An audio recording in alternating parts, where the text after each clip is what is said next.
బిర్యానీ కొనుక్కోవడానికి వెళ్ళి కుక్కలు వెంటపడ్డంతో తిరిగి ఇంటికి వచ్చేసిన మనోజ్.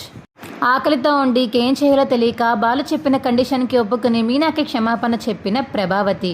ఆనందంలో మీనా మరియు బాలు. అసలు ఇదంతా ఎలా జరగబోతుందో తెలుసుకోవాలనుకుంటే ఇప్పుడు మా ఛానల్ తప్పకుండా సబ్స్క్రైబ్ చేసుకుని మా వీడియోని ఒక లైక్ చేయండి. టీవీలో కంటే ముందుగా మీరు ఈ వీడియోని మా ఛానల్లో చూడాలనుకుంటే ఖచ్చితంగా ఇప్పుడే సబ్స్క్రైబ్ చేసుకోండి. సబ్స్క్రైబ్ చేసుకుంటేనే మరిన్ని వీడియోలు మీరు చూడవచ్చు.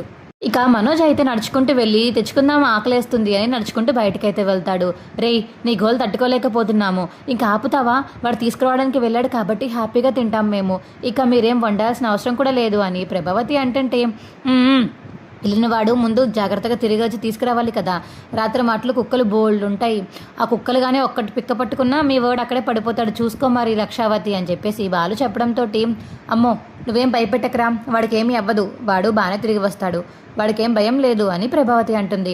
చాలే, వాడికి భయం లేదా, చూడు 5 నిమిషాలు తిరిగి వస్తాడు అని బాలు అంటుంటే, నువ్వు అంత తక్కువ అంచనా ఏం వేయాల్సిన అవసరం లేదులే బాలు, మనోజ్ ఎలాగైనా ఇవాళ ఫుడ్తోనే వస్తాడు, ఆకలి తనని పని చేయించేలా చేస్తుంది అని ఇక రోహిణి మరియు ప్రభావతి అయితే బాలు మీనాతో అంటుంటే, అప్పుడే ఇక మనోజ్ అయితే బిర్యానీ తేడానికి వెళ్ళి ఇక దారిలో కుక్కలు ఉన్నాయని మెల్లగా సైడ్ నుంచి వెళ్తుంటే ఒక కుక్క అయితే వెంటపడుతుంది. ఇక ఒక కుక్క తర్వాత ఇంకో కుక్క, మొత్తం 4-5 కుక్కలు వెంటపడడంతో ఇక పరిగెత్తుకుంటూ అయితే మనోజ్ ఇంటికి వచ్చేస్తాడు. అమ్మా అని.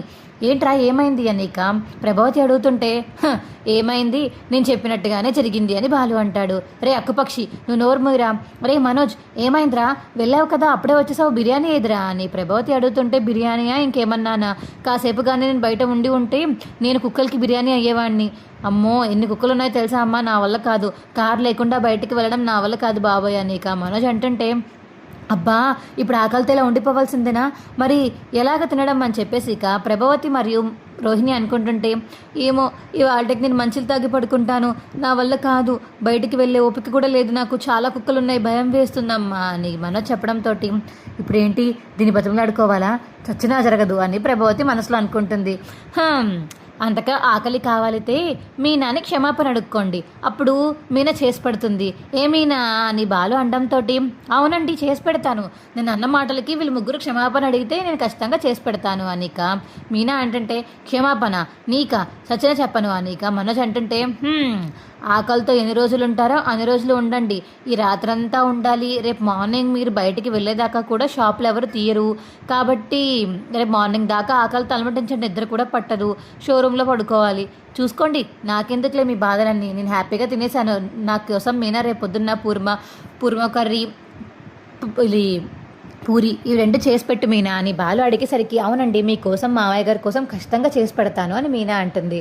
అమ్మో రేపు పూరి కూర అన్నీ చేసేసి తినేస్తారా వీళ్ళు, మరి నాకు చాలా ఇష్టం పూరి అంటే, బాగా కాంప్రమైజ్ అయిపోయి క్షమాపణ పడితే అయిపోద్దేమో అని ఇక మనోజ్ కిందకు వచ్చేసి, నన్ను క్షమించు అని చెప్పేసి ఇక మనోజ్ అడుగుతాడు. అబ్బో 1 వికెట్ డౌన్ అయింది, ఇంకో 2 వికెట్లు ఉన్నాయి, డౌన్ అవుతాయో అవ్వవో చూద్దాంలే అని ఇక బాలు అనేసరికి, నన్ను క్షమించు అని ఇక రోహిణి అంటుంది. ఏంటి వినపడట్లే, కొంచెం మర్యాదగా నమస్కారం పెట్టి క్షమాపణ అడుగు పార్లరమ్మా అని బాలు అంటాడు.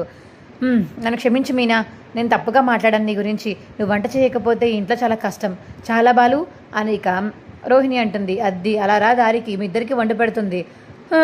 మధ్యలో ఉన్న లక్షావతి మాత్రం ఏం మాట్లాడలేదేంటి, ఫుడ్ వద్దకపోతే సైలెంట్గా అలా కూర్చుని లోపలికి వెళ్ళి పడుకోవడమే, ఇక్కడ మళ్ళీ అందరూ తినడం చూస్తే మళ్ళీ కుళ్ళిపోయి ఏడుస్తుంది, ఎందుకు వచ్చిందంటారు, వెళ్ళు లక్షావతి లోపలికి వెళ్ళు, నీకు క్షమాపణ అడగడం రాకపోతే నువ్వేమి ఇక్కడ ఉండాల్సిన అవసరమే లేదు అని బాలు అంటుంటే, రే ఆపుతావా, నాకు కూడా ఆకలేస్తుంది, తిండి కావాలి, లేకపోతే రేపు పొద్దున్నకి మళ్ళీ నేను లెగలేను, డ్యాన్స్ క్లాస్కి వెళ్ళి డ్యాన్స్ వేయలేను.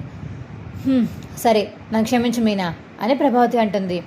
ఏంటి అడగనట్లేదు, అది క్షమాపణ అడిగినట్టు ఉండాలి, ఆర్డర్ వేసినట్టు ఉండకూడదు, వీళ్ళిద్దరు ఎలా చెప్పారో అలాగే చెప్పు లక్షావతి అని బాలు చెప్పడంతో, సరే నన్ను క్షమించు మీనా, ఇప్పుడైనా వండి పెడతారా, చాలా సంతోషమా అని ప్రభావతి అనడంతో, నువ్వు మళ్ళీ క్షమాపణ చెప్పి ఇలా మాట్లాడితే మా మీనా అస్సలు చేయదు, తను చేస్తానన్నా నేను చేయనివ్వను, అర్థమైందా, ఇంకొకసారి నోరు అదుపులో పెట్టుకోండి, నా మీనా వంట చేస్తేనే ఇల్లు గడుస్తుంది, ఎలా పడతారో చేసి పోతుంది, ఇక్కడి నుంచి వెళ్ళిపోతుంది అంటున్నారు, కానీ 3 పూట్ల కుంభాలు మెక్కుతున్నారు, ₹1 కూడా ఇవ్వరు, గ్యాస్కి ఇవ్వరు, లేకపోతే ఫుడ్కి ఇవ్వరు, నా మీనానే అంటారా, ఇంకొకసారి కానీ నా మీనాని అన్నారంటే మాత్రం మరీ దక్కదు మీకు అని ఇక బాలు చెప్పడంతో, సరేనండి ఉండండి వెళ్ళి నేను వంట చేస్తాను అని లోపలికి వెళ్ళి ఇక మీనా అయితే వంట చేస్తుంది.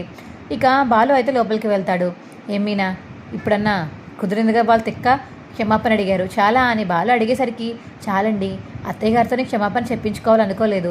నేను లేకపోతే వాళ్ళు తినలేరు అని చూపిద్దామని అనుకున్నాను, కానీ మీరు అన్నీ కలిపి చేశారు. థ్యాంక్స్ అండి అని ఇక మీనా బాలు అయితే హ్యాపీగా నవ్వుకుంటూ ఉంటారు. ఇంకో పక్క ప్రభావతి, మనోజ్, రోహిణి అయితే ఆకలితో అలమటిస్తూ ఉంటారు.